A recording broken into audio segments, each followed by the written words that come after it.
नवीन लग्न. त्या दोघांच्या लग्नाला आज 6 दिवस उलटून गेले होते आणि आज 6 दिवसानंतर त्या दोघांची पहिली रात्र होती. लग्नाला आलेले सर्व पाहुणे गेले होते. आता त्याची बहीण तेवढी होती. दुपारी टीव्ही बघत असलेल्या त्याला जरा बेचैनीच होत होती. तो विचार करत होता की सर्व किती पटापट झाले. 2 महिन्यापूर्वी मी ओवीला ओळखत सुद्धा नव्हतो आणि आज ती माझी बायको आहे. त्या दोघांना लग्नाआधी जास्त बोलता भेटता नाही आलं, कारण अवघ्या 2 महिन्यातच त्यांच्या घरच्यांनी त्यांची लग्नगाठ बांधली होती. त्याच्या डोळ्यासमोरून सगळं जायला लागलं. त्या दिवशी ती पहिली भेट, त्यांच्या लग्नाच्या विधींमधील छोटे छोटे रोमॅन्टिक क्षण, जेव्हा त्यांची नजरानजर व्हायची. त्याला एकदम तो क्षण आठवला, जेव्हा लग्नाचे विधी संपल्यावर ते दोघे स्टेजवरून खाली उतरत होते. तो पुढे आणि ती मागे. पायरीवरून पाय घसरून ती खाली पडणारच तोवर त्याने तिला पकडले. त्याचा एक हात तिच्या पाठीला सपोर्ट देत होता आणि एक तिच्या कमरेवर होता. त्यांची नजरानजर झाली होती. तिची त्वचा फारच मुलायम होती. तो वेळ होता जेव्हा त्याने तिला पहिल्यांदा स्पर्श केलं होतं. ते आठवत असताना त्याच्या अंगावर एकदम काटाच आला. तो वर ताईच्या आवाजाने भानावर आला. अरे, कोणत्या विचारात मग्न आहेस एवढा? किती वेळची आवाज देते तुला, चल जेवायला. आणि हसायला लागली. कदाचित तिला समजलं असावं की तो कोणत्या विचारात होता. दुपारचे जेवण आवरून सर्व थोडा वेळ आराम करत होते. ताई ओवीला म्हणाली, तू पण कर जरा आराम. त्यावर ओवी म्हणाली, नको, मला आहे एक दुपारची झोप. ताई हसलीच तिला, म्हणाली, झोप ग, गरज आहे त्याची तुला. तो सुद्धा त्याच्या रूममध्ये जाऊन झोपण्याचा प्रयत्न करत होता, पण काही केला त्याला झोप येत नव्हती. पाणी पिण्यासाठी तो किचनमध्ये गेला, तर तिथे ओवी पाणी पिण्यासाठी आलेली होती. ती फ्रीजमधून पाण्याची बॉटल काढत होती. तोवर तो तिच्या मागे जाऊन उभा राहिला. तशी मागे फिरली तोवर तो पुढे सरकला. ती घाबरलीच एकदम.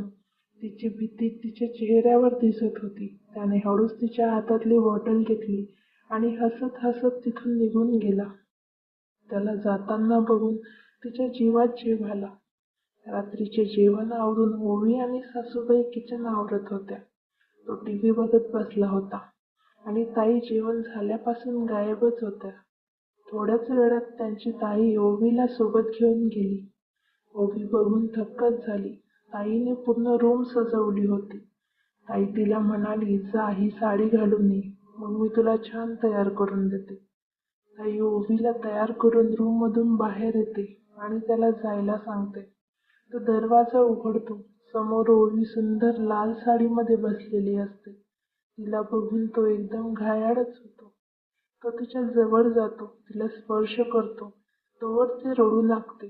तो घाबरतोच एकदम. तो, काय झालं? काही चुकलं का माझं? ती म्हणाली, मला बोलायचंय तुमच्यासोबत. अगं बोल की मग. ती, मी तुम्हाला हे लग्न आधीही सांगायचा प्रयत्न केला, पण आपल्याला बोलायला तसा वेळच भेटला नाही. मला माहिती तुम्ही खूप चांगले आहात. मला तुम्हाला माझ्या भूतकाळाबद्दल सांगायचे आहे. मी कॉलेजला शिकत असताना माझं एका मुलावर प्रेम होतं. आम्ही लग्नही करणार होतो. तुम्ही जेव्हा तुमचं स्थळ आलं तेव्हा घरच्यांनी मला विचारलं, तर मी त्यांना खरं काय ते सांगितलं. माझ्या घरच्यांनी त्याला भेटायला देखील बोलावलं, पण तो नाही आला. त्याने मला लग्न करण्यास नकार दिला आणि माझ्या घरच्यांनी तुम्हाला होकार दिला. तो, म्हणजे हे लग्न तुझ्या मनाविरुद्ध झालं का? ती, नाही हो, मला आवडतात तुम्ही खूप. खूप काळजी घेतात तुम्ही माझी. फक्त ही गोष्ट तुमच्यापासून लपवल्यामुळे मला अपराध्यासारखं वाटत होतं. तो, छे ग, तू लपवलंस कुठे? तू सांगायचा प्रयत्न केलास की. तुम्हाला नक्की काही प्रॉब्लेम नाही ना ह्या गोष्टीचा? तो, तू मोकळेपणाने सर्व खरं सांगितलंस, यातच तुझा खरेपणा दिसून येतो. आणि रडू नको बरं. तुझ्या सुंदर डोळ्यांमध्ये असूनही चांगले दिसत. त्याच्या या बोलण्याने ती लाजलीच एकदम. रात्र खूप झाली होती. तो तिला म्हणाला, खूप वेळ झाला आहे आणि तुला सकाळी लवकर उठायचे. सो आता झोपू आपण. आणि ते दोघे एकमेकांच्या कुशीत झोपी गेले. आजकाल नाती तुटायचं प्रमाण खूप वाढलं आहे. त्याला प्रमुख कारण आहे ते म्हणजे एकमेकांवरचा विश्वास. जिथे विश्वास घट्ट असेल ते नातं कधीच तुटू शकत नाही. तुम्हाला ही स्टोरी कशी वाटली नक्की सांगा आणि आवडली असेल तर चॅनलला सबस्क्राईब करायला विसरू नका. स्टोरी पूर्ण ऐकल्याबद्दल धन्यवाद. भेटूया एका नवीन स्टोरीसोबत. Thanks for watching.